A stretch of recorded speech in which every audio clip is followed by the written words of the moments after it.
Está no ar. Gente que Fala. O melhor programa de debates do rádio brasileiro. Gente que Fala. Tem texto e direção geral do jornalista Fausto Camunho. Gente que Fala. Reúne de segunda a sexta-feira formadores de opinião para discutir as principais notícias do dia. Gente que Fala. Tem o selo de qualidade APCOM. Olá, olá! O programa Gente que Fala está começando. Estamos no ar pela Rádio 365, a sua rádio de todos os dias, também pelo AltV nas imagens, pelas redes sociais, AltV, a TV da internet, também nas redes sociais, Instagram, Facebook, o nosso canal no YouTube, está tudo no ar, tudo ligadinho, tudo à sua disposição para você acompanhar a nossa jornada de hoje. E a retransmissão às 10 da noite pela Rádio Cultura AM 990 de Dois Córregos no Centro-Oeste Paulista e também para 20 cidades lá da região. Aquele convite, hein, pessoal? Todo mundo pela próxima hora aí, curtindo, comentando, compartilhando a transmissão do programa Gente que Fala. Sua interação é bem legal, bem bacana com a gente pelo WhatsApp. 973350038 é o número. 973350038.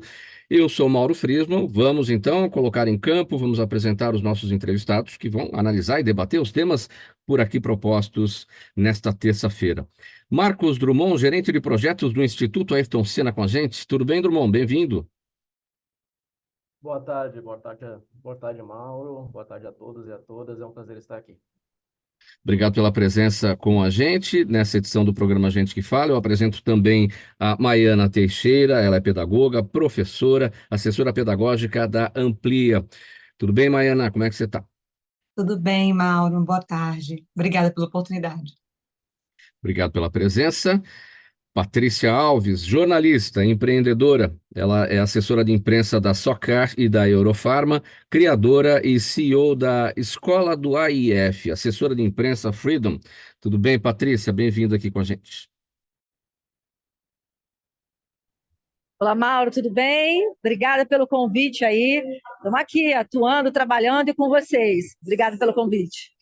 Obrigado pela presença. Já já estará na nossa conexão, eu vou adiantar aqui, o Dr. Roberto Beijato Júnior, advogado, professor das faculdades de Direito da PUC, aqui em São Paulo, e também do IBMEC.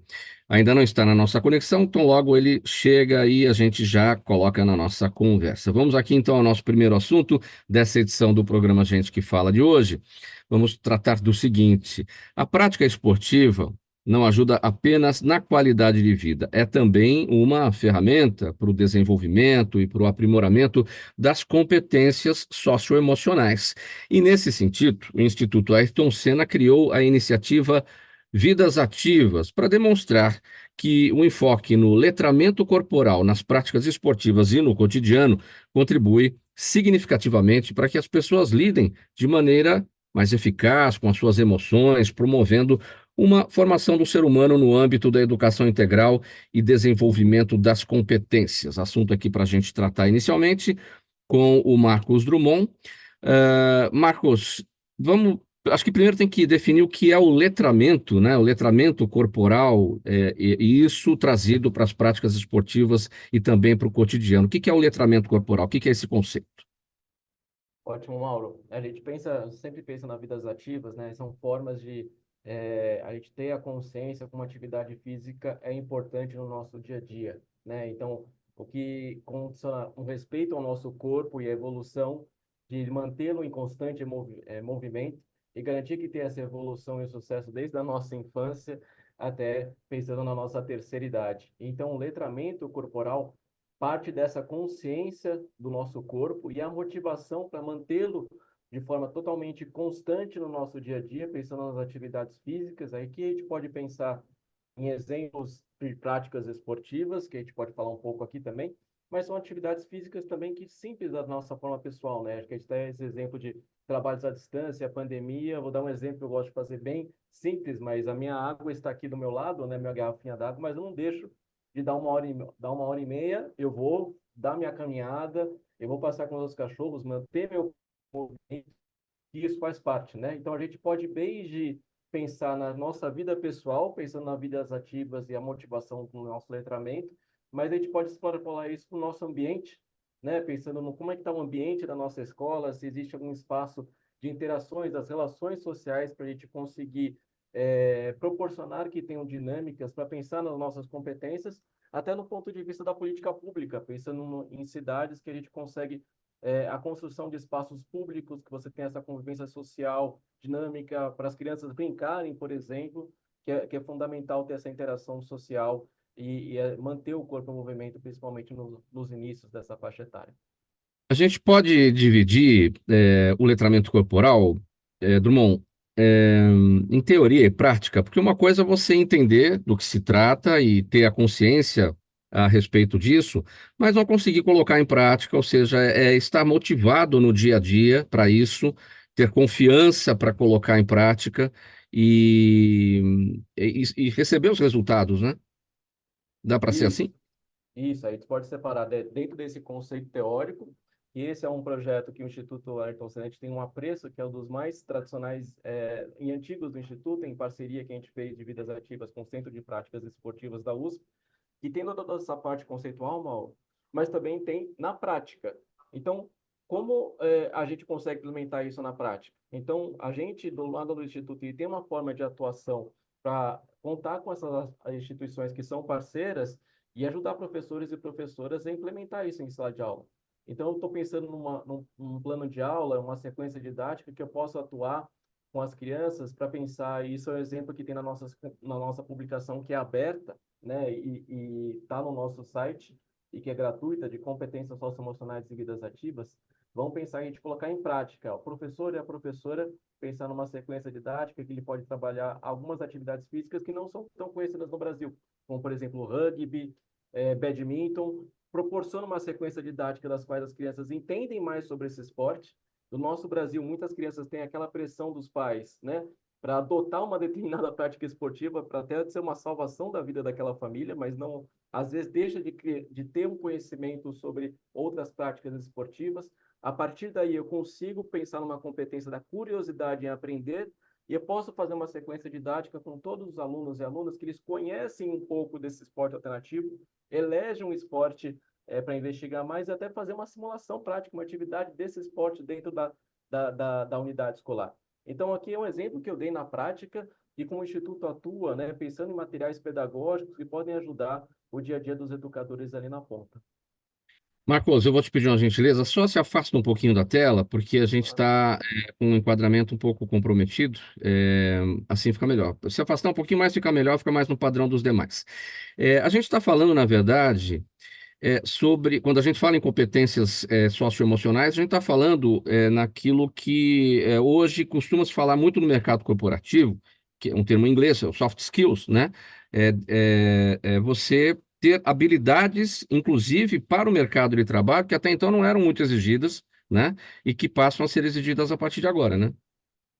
Sim, Mauro, são essas capacidades individuais que a gente pode pensar nas pessoas como um ser integral, né? Então, desempenho, análise cognitiva, desempenho acadêmico, português e matemática, lógico que são importantes, mas se a gente pensar na pessoa como um todo, né, o ser integral de todo, como pensando como é que é a sua relação com os outros, a sua empatia, ou a sua capacidade no seu foco, o seu respeito, a sua determinação, a sua resiliência emocional. Então, hoje, que cada vez mais a gente acredita, Mauro, que o advento da tecnologia e inteligência artificial, o nosso grande valor de separar as máquinas está aí, né? Na capacidade de a gente pensar nessas competências socioemocionais, soft skills, na interação que a gente tiver no mundo do trabalho, com os projetos, colocando sempre a tecnologia para auxiliar isso. Bom, e como é que o Instituto Ayrton Senna, Marcos Drummond, leva, então, essa iniciativa para a sociedade? Como é que é possível ter acesso ao Vidas Ativas, a esse programa? Ótimo, Mauro. As competências socioemocionais e vidas ativas, uma das formas de atuação do Instituto é nossa publicação, né, através de publicações e conhecimento com base em evidências para toda a comunidade, né, pensando na parte de jornalistas, educadores, gestores, pesquisadores. A gente disponibiliza essa publicação no nosso site, que é www.institutoayrtonsenna.org.br. Lá a gente pensa, a gente tem nas notícias os nossos materiais. A gente tem essa publicação desse projeto que foi de junho de 2023. Então, caso tenha alguma dificuldade, é só procurar também competências socioemocionais e vidas ativas. A gente acessa essa publicação que tem toda aquela parte teórica, mas tem a parte prática também de planos de aula, que foi o exemplo que eu acabei dando nessa roda de conversa. Quero estender esse tema para a Maiana. Maiana é pedagoga, né? Como é que a pedagogia observa a questão das competências socioemocionais no currículo hoje para a garotada? Na verdade, hoje você traz essa competência, né, socioemocional como um grande para que o indivíduo se forme de forma integral, que foi o que o próprio Marcos falou. E ter essa alfabetização, a gente chama isso lá de alfabetização socioemocional, que é a mesma coisa, tá? E se baseia desde de muito, muito pequenas, crianças, hoje em dia, elas dentro da escola já conseguem trazer os seus sentimentos e conversar sobre eles, a questão da regulação. Isso está muito. A escola está começando a entender que esse tema precisava estar dentro né, desse espaço. E é de extrema importância, porque, como você falou, a gente começa aqui, né, no basilar, na educação básica, e ela reflete no corporativo. Porque hoje em dia, as grandes empresas, na verdade, contratam pela técnica, mas elas demitem, a maioria das vezes, pelo comportamento. Então, basicamente, isso é de extrema importância e a escola tem contribuído muito, né, com vários programas. A própria Amplia tem o Líder em Mim, que é algo que está dentro da escola, que trabalha a questão dos valores e pilares e esses sentimentos que vem buscando, que a gente vem trazendo para que os pais dessas crianças entendam que é importante esse movimento, né? E que a escola também se abarque desse tema com muito cuidado, né? Porque, querendo ou não, a educação socioemocional, ela traz temas extremamente, como eu posso dizer, extremamente frágeis, né? Então, por exemplo, a gente tem o luto. Como é que a gente fala do luto para uma criança de 4 anos? Então, ela já, e dentro dessa educação social, eu estou falando, isso é só um exemplo, tá, gente? Mas tem todo um contexto. Então, é muito interessante e é de muito bom tom, de muita. É, é, é, é muito interessante que a escola trabalhe, que o Instituto da Entorcina também traga isso em uma prática mais social, né? Sim. Para falar com a Patrícia, Patrícia, você que também tem o seu trabalho, de certa forma, e entre os seus clientes, entre alguns deles, né, o seu contato com a prática esportiva, o seu olhar para isso, né, a prática esportiva como ferramenta para o desenvolvimento e aprimoramento das competências socioemocionais. Boa, Mauro. Olha, é maravilhoso. O meu piloto da Stock Car, Daniel Serra, ele tem uma fala que eu adoro, que ele diz assim: no esporte a gente mais perde do que ganha. Então, não tem uma maneira melhor de aprender a perder e ser resiliente se não for através do esporte. Então, a gente pega, por exemplo, no automobilismo, né? Quando ele foi campeão em 2018, ele não venceu nenhuma corrida. E ainda assim ele foi campeão da Stock Car, né? Naquele ano. Então, eu vejo com bons olhos. Eu acho que aprender a perder ou aprender a lidar com as emoções através do esporte é uma das maneiras mais tranquilas, né, para que isso aconteça. Aproveitar o Marcos aí, o que ele precisar, inclusive, né, às vezes de apoio, preciso, né, de pilotos aí para participar da ação, para falar com as crianças. Eu quero até que a gente fique disponível aí para ajudar nesse projeto, tá? Acho incrível, precisa. Cada vez mais necessário. A gente está vivendo, as crianças hoje em dia são cada vez mais frágeis, né, Mauro?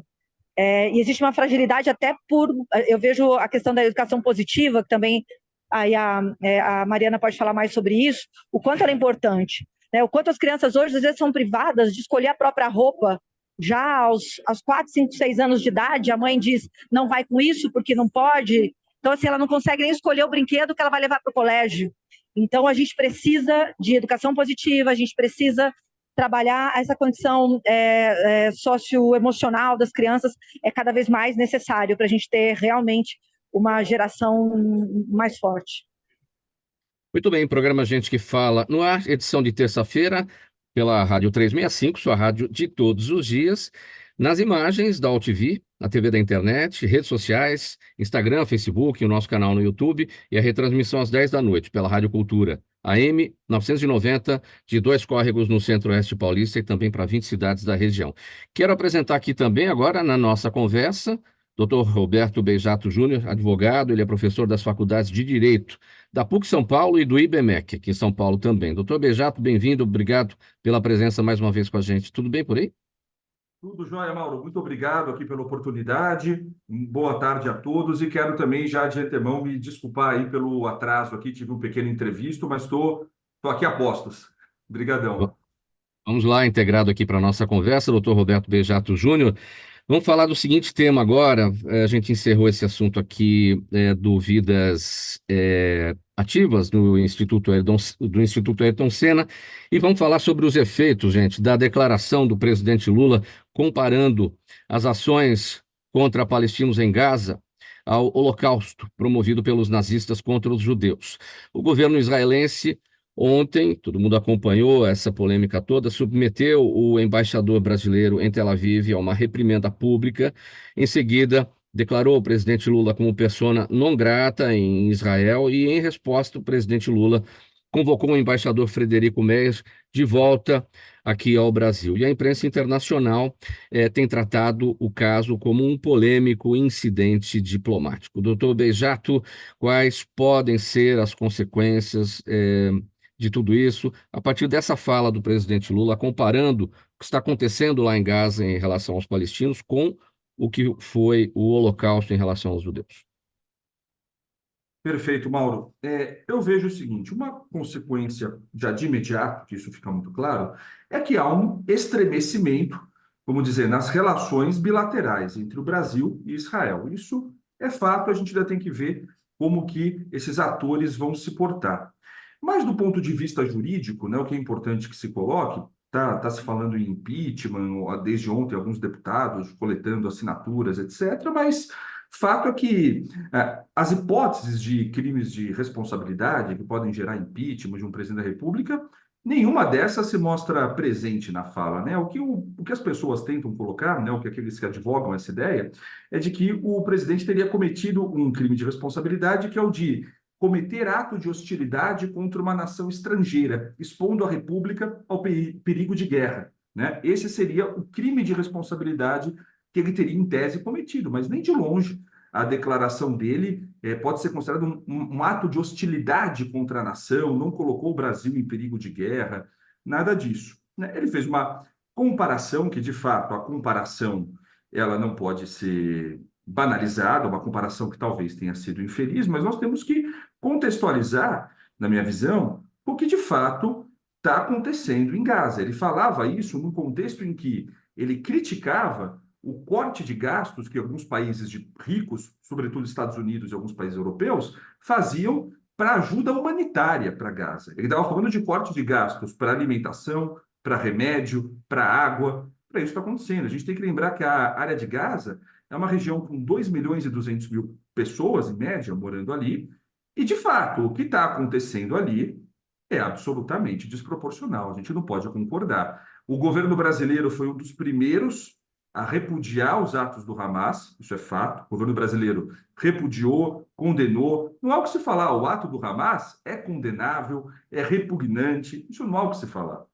Agora, a resposta, né, a gente tem aí já hoje cerca de 30.000 pessoas mortas, fora as feridas, sendo que 70% são civis, mulheres, crianças, que não têm nada com isso, né? E quando se fala em genocídio, me chamou muito a atenção da fala do ministro da Defesa israelense no início desse conflito, quando ele determinou que se bloqueasse o acesso a Gaza, justamente de eletricidade, comida e tudo. Ele falou o seguinte: a ordem foi para se estabelecer o bloqueio total para a faixa de Gaza. Não haverá eletricidade, nem comida, nem água, nem combustível. Tudo fechado.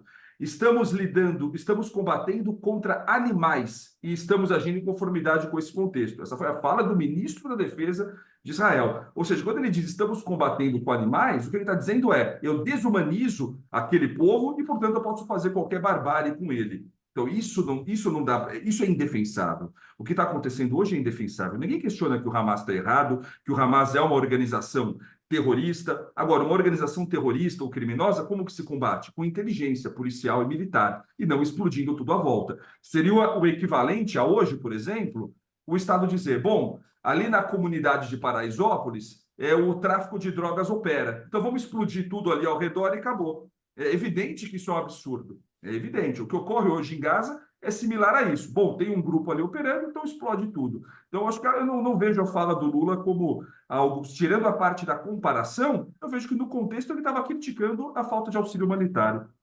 Vamos fazer uma análise, doutor Bejato, dessa comparação que é de fato muito grave, a fala no sentido de olhar para Gaza e ver a reação desproporcional de Israel e que o presidente Lula evidentemente pode criticar, mas comparar essa situação com o Holocausto, que é preciso ter muito conhecimento da história para poder falar a respeito, e não se pode comparar os algozes, né, dos judeus aos próprios judeus.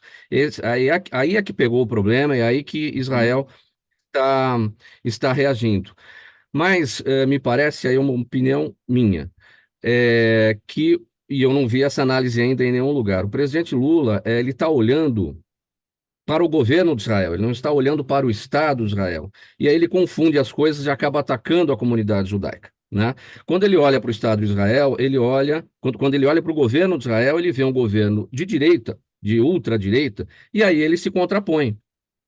Ele, como um homem de esquerda, ele se contrapõe. Eu não ouvi essa análise ainda, e principalmente porque isso veio agora, e recentemente a gente acompanhou toda essa situação da ABIN do presidente Bolsonaro, quando Israel forneceu aquele software, First Smile, nos primeiros meses do governo Bolsonaro, e isso foi usado para espionagem, enfim. Então existe um pé atrás, evidentemente, do presidente Lula em relação ao governo de Israel, nesse contraponto que é feito entre esquerda e direita. Agora, se for continuar nesse diapasão, nessa medida, então eu acho que as relações entre Brasil e Israel estão estremecidas enquanto Netanyahu estiver por lá e Lula estiver por aqui, não? Perfeito, eu concordo. O que eu vejo é exatamente, Friedman, eu concordo 100%. A crítica do Lula é uma crítica ao governo e não ao povo e etc. Talvez na forma dele comparar, isso não fique claro, e, portanto, aí é que pega muito mal, né? Tanto que o próprio governo do Netanyahu não é uma unanimidade nem mesmo entre o próprio povo de Israel. Tem muitos opositores. Vai ter eleições em breve em Israel, não se sabe qual vai ser o futuro, mas tem muitos membros da própria comunidade judaica que discordam da forma que ele conduz a política. E isso o Lula deveria ter deixado de maneira mais clara, seria de excelente bom tom. Ele acabou confundindo as coisas, penso eu que talvez por estar falando ali de improviso, não sei, coisa que não se pode fazer quando se é chefe de Estado, e está se falando de relações entre Estados soberanos, né? Mas foi o que acabou acontecendo. Eu concordo 100%, Friesman, 100%. Muito bem. Você faz uma análise, Marcos Drummond, a respeito desse tema. Certamente o presidente Lula não é um antissemita, quero crer que não seja, né? Enfim, escorregou na fala, escorregou numa comparação mal feita, e certamente por desconhecimento da história também, né, Drummond? Mauro, eu prefiro ficar focado, acho que debater os temas de educação, mas eu deixo aqui a palavra aberta para as outras participantes, caso elas queiram se pronunciar, tá? Patrícia Alves, você tem uma análise? Passa o assunto? Tenho sim, não, eu tenho. Na verdade, a minha crítica é não só essa fala, mas como a comunicação desse governo e de alguns governos, elas são desastrosas, né? É muito claro que esse não é o único escorregão dele, né? A gente está vindo esse é o terceiro, só nessas últimas semanas. Tivemos o caso lá que ele estava, né, que ele falou da afrodescendente, que era do Batuque, depois ele falou de uma maneira muito estranha de como as mulheres não gostam de ajudantes gerais, e agora a gente tem esse caso, e eles são muito sequentes. Então, assim, o quanto é perigoso, às vezes, você deixar uma fala de um presidente que representa uma nação e não a vontade dele, ficar simplesmente no improviso. O Lula já foi muito bom de improviso, mas é muito claro para a gente que ele está cada vez mais desastroso nesse aspecto. Então, a minha crítica é a esse departamento de comunicação também, como é que eles estão lidando com isso. Quando você percebe que o seu líder não está mais tem condições de discursar de maneira livre, o departamento de comunicação, a assessoria de imprensa, ela tem que intervir e ela tem que orientar de uma maneira. Então, assim, não é o único caso, esse de todos é gravíssimo, mas não é o único grave. Os outros anteriores também eu coloco do ponto de vista, enquanto discurso, de um presidente que representa uma nação muito ruim, de uma maneira geral. Maiana, sua análise.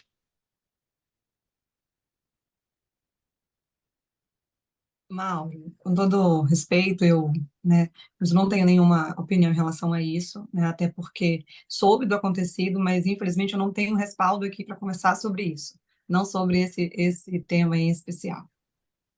Bom, vamos lá, gente. Vamos seguindo o programa Gente que Fala de terça-feira, por aqui, Rádio 365, sua rádio de todos os dias. Nossas imagens pela UTV, a TV da internet, também pelas redes sociais, Instagram, Facebook, o nosso canal no YouTube e a retransmissão às 10 da noite pela Rádio Cultura AM 990 de Dois Córregos, no Centro-Oeste Paulista e para outras 20 cidades da região. Maiana, eu vou continuar com você aqui, vamos falar aqui do assunto da sua área. Tem um estudo chamado Recomposição das Aprendizagens e Desigualdades Educacionais, e esse estudo identificou que as crianças que frequentaram o segundo ano em 2020, de maneira remota, durante a pandemia, tiveram uma perda de 6 a 7 meses de aprendizagem em linguagem e matemática, isso aí comparando com as crianças que vivenciaram o mesmo período em 2019, só que ali no ensino presencial. E para minimizar os impactos dessa desigualdade, é preciso que as escolas saibam diagnosticar o que aconteceu e trabalhar rapidamente para a correção desse tipo de problema. Está acontecendo isso? As escolas estão identificando, estão fazendo o diagnóstico e estão entendendo qual é o caminho para superar essa defasagem? Sim, eu acredito que eu tenho visto, Mauro, desculpa, que as escolas elas têm estado de uma forma muito, né, voraz em tentar resolver essa questão de você hoje me fala de 4 meses, né, de defasagem, mas se a gente for, né, eu fui numa outra pesquisa que é basicamente 4 anos no componente de matemática. Então, assim, essas crianças, né, que ficaram aí nessa questão do desenvolvimento um pouco debilitada, né? Na verdade, por causa da pandemia e também pela falta da educação midiática, que, por exemplo, se talvez nós tivéssemos anteriormente uma educação midiática mais eficaz, né? A questão da própria tecnologia dentro da escola, antes desse movimento, né? Certamente a gente teria menos, né? Não que não teria, mas a gente teria menos lastro, né? O que acontece? E tudo se começa, além obviamente, da pandemia, mas também de toda a falta de aparato que nós tínhamos dentro da escola. E hoje, o que a escola tem? Dentro do que a gente organiza na questão da aprendizagem, essa defasagem não é uma questão do momento, tá? E aí teve essa repercussão, que enfrentou essas lacunas, que foi o que eu já falei, e, consequentemente, esses alunos, eles têm uma dificuldade de compreensão. E o que a escola tem feito, né? A gente tem procurado trazer ferramentas, né, que sejam capazes para tentar equilibrar esse gap, esse lastro, essa vazão, né? As escolas, eu tenho aqui uma lista de ferramentas que são utilizadas atualmente, que basicamente são as avaliações diagnósticas, esse professor observador, quando esse professor observa esse aluno dentro da sua gestão de sala, ele consegue identificar essa defasagem desse aluno, acompanhar esse processo desse aluno, eu acho que ali também entra a sondagem, as questões de acompanhamento desse aluno e, obviamente, esse feedback com os responsáveis. Uma coisa que faz aí um apanhado ao que o Marcos falou, quando uma criança ela tem alguma questão na sua aprendizagem, a autoestima dela também é abalada. Então, a questão, quando ela traz esse déficit na aprendizagem, automaticamente a questão emocional dela também é abalada. Então, isso também foi o que acende aí essa importância da educação socioemocional dentro da escola. Com Bom, isso, a gente identifica, né, essa defasagem através dessas ferramentas e e amplia, ela traz isso de uma forma muito objetiva. Que um dos exemplos é que em 2021, o nosso material foi revisado. Depois desse momento pandêmico, nosso material é revisado, e especialmente nesse grupo de segundo e terceiro ano, que é o que você traz para é, a gente traz uma reformulação desse material. Em que sentido? Antes, os nossos materiais eram bem mais discursivos. Então, a gente considerava que essa troca era feita de forma presencial, essa forma discursiva, né? Essa conversa, esse debate, com essas crianças. E aí, quando a gente percebe que essas crianças estão com esse déficit, a gente faz o quê? A gente pega esse material e revisa no sentido de que a gente incorpora uma variedade diferente de exercício. Um exemplo, aquelas, aquelas atividades que eram de discursiva, de conversa, elas se tornam mais objetivas, elas se tornam de marcar, elas têm uma múltipla escolha, porque o aluno consegue fazer essa retomada. E, além deixa disso, pode falar. eu cortar, deixa eu fazer uma outra, fazer uma ponte aqui, porque a gente está falando das crianças de segundo ano, então aquelas que estiveram em aprendizagem remota em 2020, no segundo ano, numa Uhum. comparação com as que estiveram no mesmo período, também no segundo ano, em 2019, ou seja, antes da pandemia, e, portanto, na aula presencial. Aí tem uma diferença aí, tem uma perda, né, em aprendizagem de linguagem e de matemática. Então, a gente está falando das crianças que têm uma vida escolar enorme pela frente ainda, né? Eu não sei se você vai ter essa resposta, então, vamos entender que durante essa vida escolar, essa defasagem possa ser reparada a partir das ferramentas que vocês desenvolvem na pedagogia, enfim, que é o que você estava explicando. Mas vamos pensar isso lá no jovem que estava no segundo ano do ensino médio, né, e que ele também teve uma perda em comparação com aquele que estava no segundo ano do ensino médio em 2019, quando a pandemia não existia. Esse já saiu da escola e ele saiu com essa defasagem. Sim. O do terceiro ano também, e o do primeiro também, certamente tem uma defasagem. Como é que fica a vida desse jovem? Eu não sei se você tem essa resposta, porque o seu trabalho é com as crianças, né? Nós temos o ensino médio, na verdade. Eu trabalho até o ensino médio. Eu, pessoalmente, trabalhei com crianças até 12 anos. Mas o que acontece é que esse jovem, ele quer, a gente não deixou, o nosso foco, né, é fazer com que, por exemplo, eu não tenho essa resposta de como esse jovem pós-pandemia, pós-ensino médio ficou, de fato. Mas o que eu posso te falar em relação aos que ficaram ali por volta do oitavo ano, que está ali já no ensino médio? Vamos. Dentro dessas nossas ferramentas, a gente tem um recurso chamado avaliação diagnóstica. E essa avaliação diagnóstica é feita de qual sentido? Em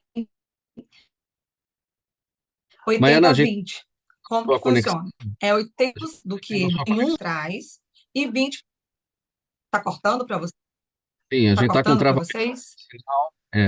Vamos fazer o seguinte: o seu sinal tá bem comprometido. Sai da conexão, volta novamente, porque a tendência do sinal é melhorar. Eu vou jogar essa conversa aqui para o doutor Bejato, que também é professor, porém é professor universitário. Vamos tentar entender num outro universo. Entre os universitários, que perda houve, que defasagem houve entre os universitários, nesse mesmo tipo de comparação, doutor Bejato, dentro da sala de aula, aquele aluno num determinado ano, num determinado semestre, que fez todo o trabalho de forma remota, comparando com aquele que no mesmo período fez de forma presencial, antes da pandemia. O senhor identificou essa defasagem? Identifiquei um cenário que eu achei muito interessante, que assim, eu, por coincidência, eu dou aula sempre para os primeiros semestres da faculdade de Direito. Como eu dou aquelas matérias de filosofia, sociologia, são matérias que no curso de Direito você tem no início do curso, eu percebi muito claramente em 2022, quando a gente voltou a dar aula presencial, os meus alunos de primeiro ano de direito, por exemplo, eram os alunos do ensino médio que tinham feito o ensino médio remoto, que tinham ficado que é exatamente o perfil que você colocou agora, Mauro. O aluno do segundo e terceiro ano que saiu com essa defasagem. Realmente, eu percebi, assim, sobretudo uma defasagem na habilidade de contato, na habilidade dialética, entende? Os alunos estavam muito mais introvertidos, menos dispostos a dialogar, entende? Parece que mudou um pouco o hábito deles. O que me faz crer que 2 anos, quando a gente pensa num adolescente de 16, 17 anos, 2 anos para essa pessoa é muito tempo. Para nós, 2 anos passa, a gente nem percebe, passou e já foi. Mas para um adolescente é muito tempo. Então, isso realmente, eu percebi que, sobretudo essas habilidades de troca, isso eu percebi que piorou muito, né, durante o período da pandemia. Não sei se tiveram a mesma percepção que eu. Vamos ver se a Maiana já está com um melhor sinal. Maiana, para concluir o seu raciocínio. Está ouvindo, Maiana? Vamos lá. Tô ouvindo, vocês me ouvem? Sim, e também essa foi uma questão na volta, no retorno. Essa falta de habilidade, né, social também. E aí a gente retoma aqui rapidinho, Roberto, falando sobre a questão do que a gente, dentro dessas ferramentas, o que a gente propõe, né? Sempre resgate de 2 anos anteriores, que é basicamente o que propõe essa avaliação diagnóstica. E a sondagem é um processo também. Então, acaba que o professor ele precisa estar ligado ali, né? Tem que estar ali bem ligado com essa turma, essa gestão de sala precisa ser muito bem organizada, né? Para que ele possa ter uma estrutura para que ele possa fazer essa avaliação, né? E eu não estou dizendo que só precisa, que a avaliação é uma prova, tá? Estou falando que essa avaliação diagnóstica é um processo. Onde meu aluno está, para onde ele precisa ir, como que eu posso ajudar ele nesse processo? Olha, eu não consigo fazer uma multiplicação, uma multiplicação, mas será que eu consigo saber a adição? Eu consigo saber que a adição são parcelas desiguais, sabe? Que Uhum. são parcelas de somas iguais. Então, assim, aí o professor precisa estar atento dentro dessa perspectiva. Marcos Drummond, as competências socioemocionais, nessa hora de recuperação de defasagem, de aprendizado, fazem a diferença? Mauro, fazem, e muito, né? Então, acho que a gente começou um comentário do Dr. Roberto, por mais que o Instituto esteja focado na educação básica, mas ele sentindo essa dificuldade dessa interação, trabalhar em grupo nesse tempo que a gente ficou na pandemia. Então, parte um pouco da gente pensar, de novo, como um ser integral. Então, tem as ações que a gente pode pensar em projetos de recomposição da aprendizagem, mas passa um pouco o que a professora Maiana comentou, né? Pensar que, Marcos, como é a sua autoconfiança? Como é que é a sua capacidade de organização, foco? Então, parte de uma proposta do ponto de vista pedagógico que pensa em metodologias ativas. Do Marcos, ou aluna como um centro da aprendizagem, para ele ir atrás, para ele ter a curiosidade para aprender, ter o senso crítico, ter a criatividade, o pensamento crítico. Então, são formas, são interações e capacidades individuais que a gente pode ter a tecnologia que ela sempre vem agregar. Mas nada substitui a metodologia ativa e essa interação social. É isso que a gente aprendeu. E a gente vê nas redes, pensando no Instituto Ayrton Senna, que agora vão ter que, tem que pegar toda essa defasagem que aconteceu e ir atrás com iniciativas que são voltadas à recomposição da aprendizagem, sim, mas aí a gente consegue ter um efeito benéfico ainda maior, pensando no indivíduo como um todo, em pensar numa aula para pensar em matemática e foco. E é possível fazer isso. Muitas vezes os professores já fazem, mas não fazem isso de uma maneira intencional. Então, é possível a gente pensar num currículo, né, diversificado, pensando na base, e pensar em trabalhar e desenvolver essas competências socioemocionais também quanto à parte cognitiva, não como se fosse algo apartado, mas como algo integrado ao currículo. Legal, gente. Exatamente. Sim, pode Então, concluir. isso, Marcos. Um aluno que, se a gente for fazer uma pergunta, por que você não gosta de matemática? Certamente foi alguma situação emocional em que ele passou para não gostar, né? Então, isso realmente de muita relevância. Muito bem, gente. Uma parada breve agora aqui no programa Gente que Fala. Vamos para o intervalo, acompanhar a mensagem do nosso apoiador. É rapidinho, a gente volta em seguida. Vocês tomam um golinho de água cada um e a gente já volta com mais temas por aqui. O próximo é o assunto aqui da Patrícia Alves. Até já. Toda ação estratégica de sucesso tem um componente fundamental, um instituto de pesquisas ético, rápido e preciso. Afinal, é ele que vai fornecer informação confiável, sem achismos e palpites. E isso, numa época de mudanças rápidas e repentinas, é fator crítico de sucesso. A Orbis é um instituto de pesquisas que une precisão e confiabilidade estatística com a mais alta tecnologia de pesquisas do mercado. Tem inteligência artificial, robótica, big data, entre outros recursos, para que você tenha uma informação correta, confiável, com o menor custo e no menor tempo possível. Na sua próxima ação, seja ela corporativa ou política, comece pela Orbis, porque com a informação correta você vai mais longe, mais rápido e com mais segurança.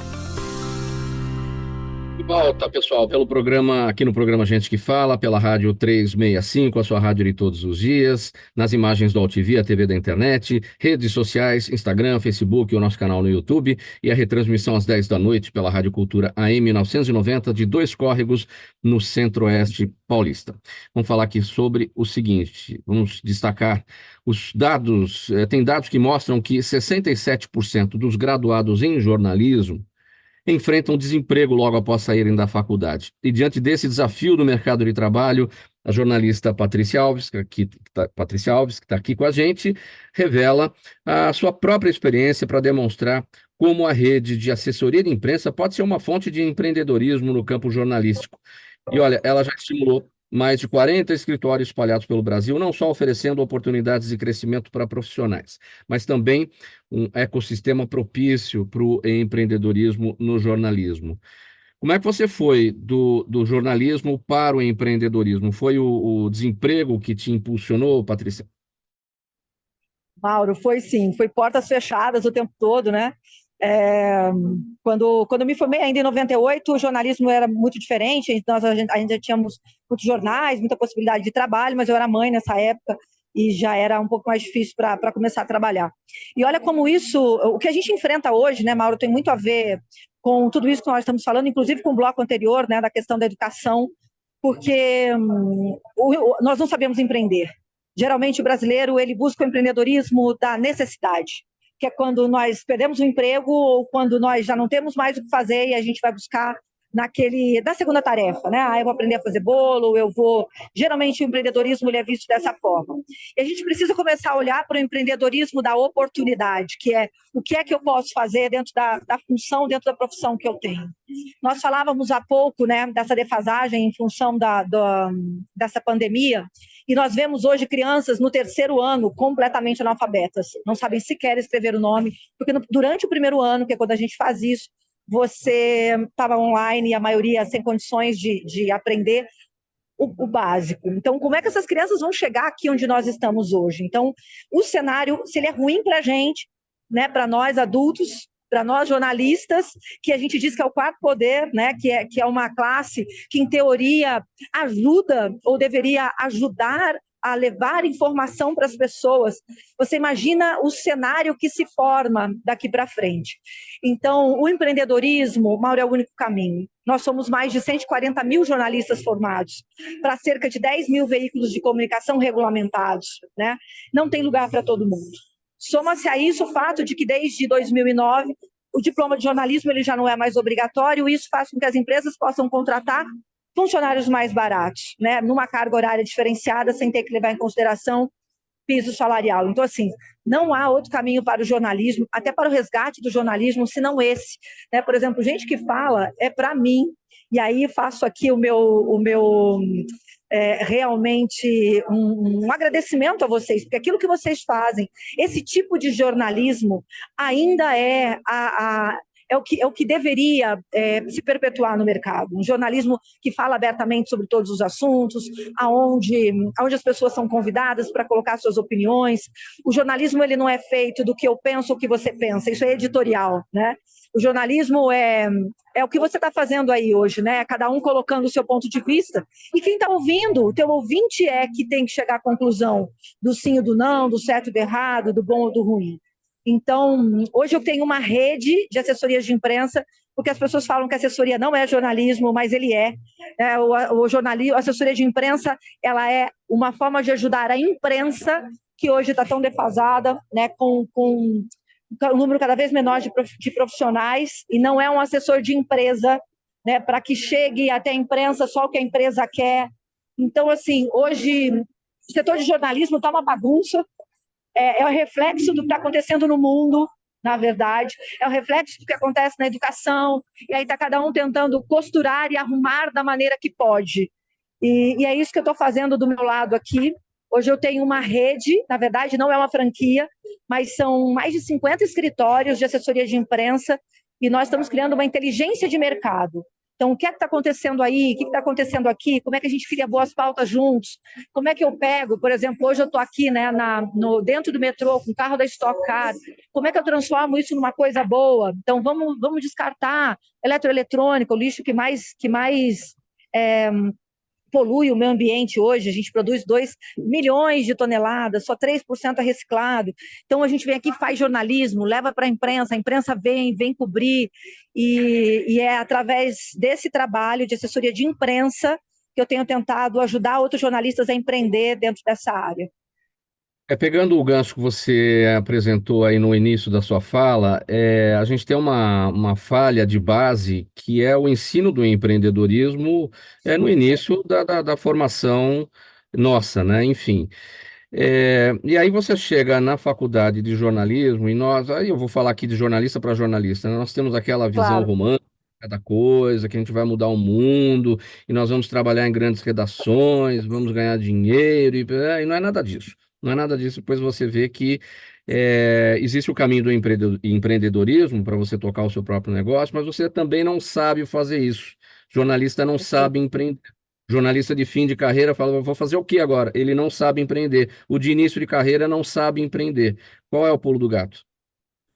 Ó, eu vou te dar um exemplo. Eu estou aqui por causa da minha assessora de imprensa, que é a Lala. Vou te dar o exemplo da Lala, tá até comigo aqui. A Lala se formou em jornalismo, Mauro, aos 66 anos, em outubro do ano passado. Final do ano passado, a Lala finalizou a faculdade de jornalismo dela. E ela ouviu dos próprios professores de que ela não teria espaço no mercado. O que a Lala fez? Veio, aprendeu a fazer assessoria de imprensa. Hoje ela tem, em um mês, a Lala está com cliente, atendendo o cliente, fazendo assessoria de imprensa e criando o negócio dela. Ela escolheu a editoria que ela gosta, que é a área de empreendedorismo, e também a área de cannabis, que ela gosta, a parte medicamental. E é isso. Então, o pulo do gato hoje, primeiro, é entender que esse caminho romântico, ele não existe mais, né? Na verdade, esse romantismo, o jornalismo não é romântico. Jornalismo é trabalho, jornalismo é suar a camisa, jornalismo é você apurar notícia, jornalismo é você não se envolver emocionalmente nas coisas que você está fazendo, é ter o sangue frio de realmente ir lá e apurar e mostrar os dois lados de maneira ética. Esse deveria ser o jornalismo. Então, esse jornalismo a gente sabe que ele é cada vez mais raro. Então, você tem que empreender, seja criando o teu negócio, o teu próprio jornal, abrindo a tua TV, da maneira como você achar que é interessante, mas você veja, né, Mauro, quando nós estávamos lá na faculdade de jornalismo, quando é que alguém falou para a gente de empreender? A nossa aula é assim, ó, vamos aprender a fazer escalada para você ser o quê? Funcionário na TV. Vamos aprender a fazer reportagem para você ser o quê? Repórter, funcionário da TV. Vamos aprender a fazer reportagem de rádio para ser o quê? Funcionário da rádio. Ninguém nunca chegou para a gente e disse assim, vem cá, vou te ensinar sobre gestão de negócio. Vem cá, como é que você vai trabalhar a sua questão financeira? Vem cá, como é que você vai fazer suas coisas? Como é que você vai atrás de um cliente? Como é que você faz uma reunião? Como é que você precifica o teu trabalho? Isso ninguém explica. Nós somos treinados para ser funcionários. Existe, me parece, e aí fica um apelo para o pessoal aí né, tanto para o pessoal do Ayrton Senna, quanto para a Mariana, para a psicóloga. Gente, precisa levar empreendedorismo para dentro das escolas, desde sempre. As crianças não têm emprego para todo mundo, gente. Não tem emprego formal, não é o caminho. Precisamos ensinar as crianças desde cedo a construir algo, a pensar. Nós desestimulamos as nossas crianças a pensar. Quando a criança ela tem uma ideia maluca, ao invés do pai e a mãe olhar, falar e incentivar e olhar, eles falam assim: para de besteira, você é burro, não fica falando, né? A gente desestimula o tempo todo. Quero contar uma curiosidade aqui para quem não é do meio jornalístico. Existe uma página no Facebook chamada DR, entre assessores e jornalistas, como se assessor de imprensa não fosse jornalista, né? Então, a discussão da relação entre assessores de imprensa e jornalistas, né? Porque há brigas, mas isso é um capítulo à parte. Agora, o que precisa ficar bem claro? Nós que estamos do lado de cá do muro, precisamos de vocês que estão do outro lado do muro, que são os assessores de imprensa. O que seria da gente aqui sem a fonte? E vocês trazem a fonte, né? Eu queria te perguntar o seguinte: como é que você faz na sua educação do seu cliente para que ele entenda que assessoria de imprensa não é publicidade? Ele precisa ir para um veículo de imprensa para divulgar o que ele precisa, mas isso não é publicidade. Isso é um trabalho jornalístico e muitos confundem isso, não é? E aí começa a dar o choque entre o cliente e o assessor de imprensa. Olha, eu vou falar uma coisa que é muito real e eu tenho cases reais para te dizer. A gente não pode se estender aqui, mas eu demito o cliente que me peça qualquer coisa que não seja jornalismo. Por exemplo, quando você contrata o seu contador, Mauro, você não vai dizer para o seu contador como é que ele vai fazer a sua contabilidade. Se você contratar um advogado, você não vai dizer para o advogado como é que ele vai fazer a sua defesa. Quando um cliente ele me contrata para fazer a assessoria de imprensa dele, eu não admito que ele me diga, não é que eu não admito, né? Parece um pouco arrogante, mas assim, se ele contratou um jornalista para fazer jornalismo e transformar através do jornalismo ele em matéria, ele não pode querer dizer para mim como ele quer que isso aconteça. Então, assim, a base do nosso trabalho, e é por isso que dá essa briga que você falou, que você citou agora, tem que ser ética. O jornalismo da redação tem que ser ético, e nem sempre é. E o jornalismo na assessoria de imprensa tem que ser ético, e também nem sempre é. Então, assim, se a base for a ética e o jornalismo. Eu vou te dar um exemplo do que nós fizemos aqui. O meu cliente, ele não opinou em absolutamente nada, porque eu sei que aquilo que nós estamos fazendo aqui interessa para esse público. É que agora acabou. Eu queria que você visse a fila de pessoas aqui descartando eletroeletrônico. Quantos de vocês, se eu pedir para você olhar a sua gaveta aí, Mauro, o que deve ter de celular e cabo errado aí, você não tem onde descartar, é um absurdo. E eu tenho um cliente que tem a solução. Então, o que eu faço? Eu trago uma matéria que interessa para você que é leitor. Olha, agora, se você vier passar aqui pela estação do Brás, ou pelas 5 outras estações, você traz o seu eletrônico, você tem que descartar. Isso é matéria. Agora, se eu disser assim, olha, imagina eu chegando aqui dizendo assim, para o jornalista, olha, a equipe Europama circular e venha cá, vamos reunir os diretores para uma foto. Isso não interessa para ninguém. Isso é álbum de casamento, só interessa para os noivos e para os pais. Deixa eu checar uma coisa aqui. Doutor Bejato, você tem assessoria de imprensa ou você lida direto com a gente? Como é que é o seu canal de comunicação com a imprensa? Não tenho formalmente. Muito embora, até pegando o gancho que a Patrícia vinha falando, olha que interessante, desde 2021, a própria OAB editou um provimento, que é o provimento 205 de 2021, que cria essa especialidade do marketing jurídico, ou seja, porque antes tinha muita discussão se o advogado pode ou não fazer publicidade das suas atividades, tem alguns limites éticos para não mercantilizar a atividade e tudo mais. E agora você pode ter formalmente, o próprio provimento regulamenta a participação de um jornalista na condição de assessor de imprensa, como que ele vai atuar para o advogado, para o escritório, né? Isso é muito interessante. E só aproveitar um gancho também que eu via vocês dizendo, vocês falando do cenário do jornalismo e eu vendo de fora, e é muito parecido com o cenário do próprio direito e da advocacia. Porque o estudante ele entra na faculdade, ele pensa que a advocacia vai ser igual aquelas séries americanas, né? Que ele vai lá, todo arrumadão no tribunal, que é aquele glamour todo, e não é. É puxar manga, é suor, é trabalho, tem muita coisa. É muito parecido com o cenário do jornalismo. E uma coincidência, o advogado também sai da faculdade sem saber empreender. É algo que as faculdades de direito ainda pecam aqui no Brasil, a maior parte delas, né? Marcos, como é que é a sua relação com a imprensa? A sua não, né? Do Instituto Ayrton Senna, né? A entidade para a qual você trabalha. Certamente você tem um grande grupo de assessoria aí para fazer a interface com a gente aqui, né? A gente conta com assessoria para ajudar nessa interface, sim, Mauro. Sim. Mariana, como é que é na sua atividade? Na minha, eu sou assessora, né, mais pedagógica, mas a Amplia, né, o time de Amplia, tem sim uma assessoria que trabalha com essa questão. Bom, Patrícia, voltando para você e vamos tratar desse dado aqui, que é o ponto que eu levantei aqui no início da nossa nota: 67% dos graduados em jornalismo enfrentando o desemprego já quando sai da faculdade, enfim. E o caminho para empreender, se não está na faculdade, e ele vem aí pela necessidade, também não pode ser uma coisa empírica, eu vou tentar e ver o que que dá. Tem que ter curso livre, tem que ter alguma outra coisa que dê o direcionamento, né?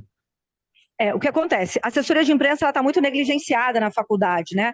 Ela foi colocada dentro de uma outra categoria, de uma outra, de uma outra matéria, que é a assessoria de comunicação, que não são a mesma coisa. O assessor de comunicação é muito mais amplo. O assessor de comunicação ele cuida de tudo. O assessor de imprensa cuida da assessoria de imprensa. Por exemplo, tudo passa pelo direito.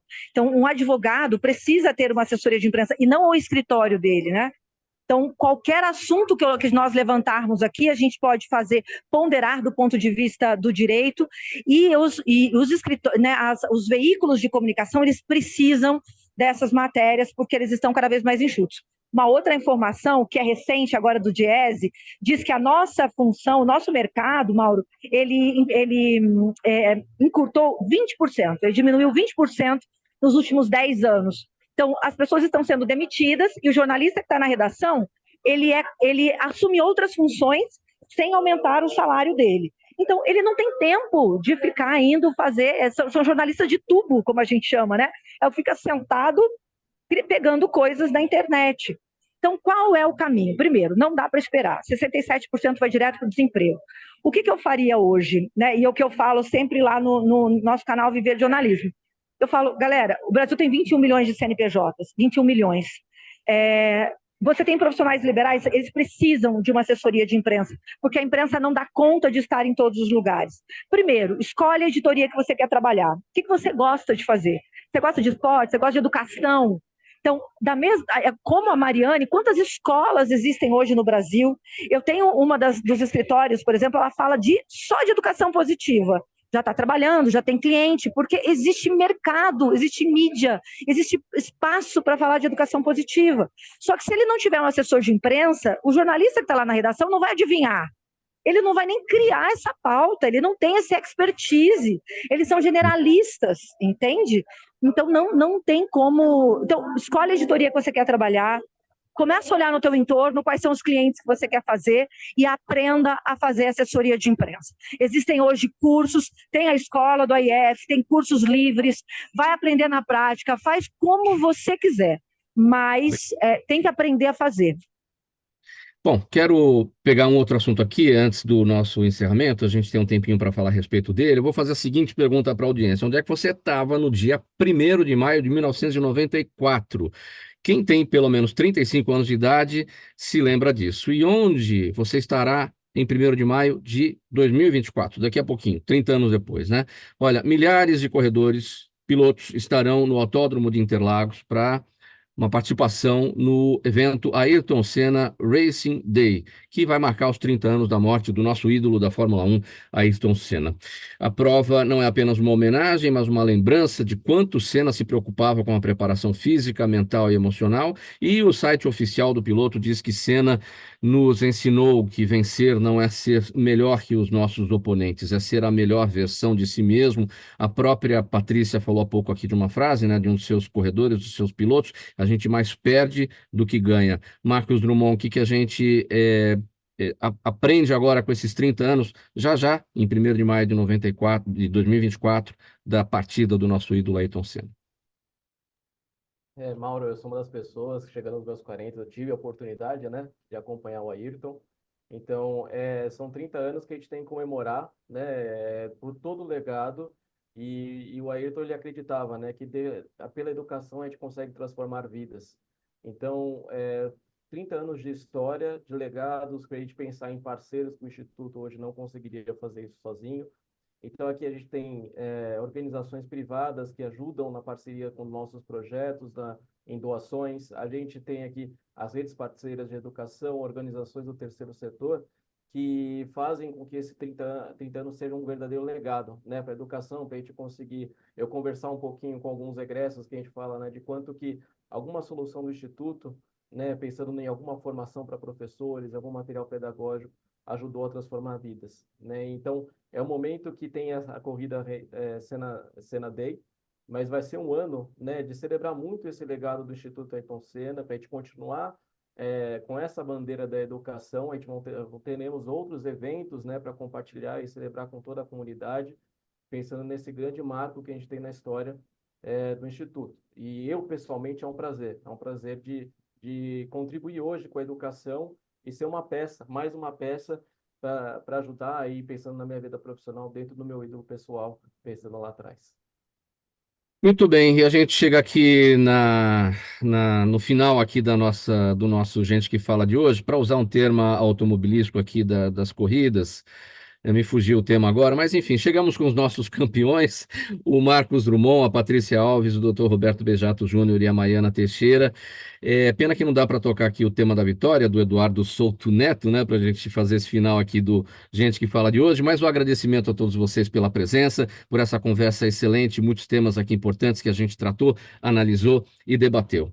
Um abraço para todo mundo, em nome de toda a nossa equipe. O programa Gente que Fala é sempre realização da ABCom, apresentação minha, Mauro Friesman, pauta e redação do Pedro Schiavon, Zenilda Salvato, nossa diretora de produção, jornalista Fausto Camunha, nosso diretor-geral, e você ouvinte, você espectador, a razão da nossa presença aqui todos os dias. A gente volta amanhã ao meio-dia pela 365, pela Altivia TV da internet, redes sociais, Instagram, Facebook e o nosso canal no YouTube, e a retransmissão às 10 da noite pela Rádio Cultura AM 990 de Dois Córregos, no Centro-Oeste Paulista. Quem vai seguir aqui na 365, agora na companhia do Lucas Neto, que vem com o programa O Melhor para a Melhor Idade, muita informação bacana para você nesse início de tarde, e na companhia do excelente Lucas Neto. Um abraço para você, Lucas, um bom programa para toda a audiência. A gente volta amanhã. Um abraço, tchau, até lá.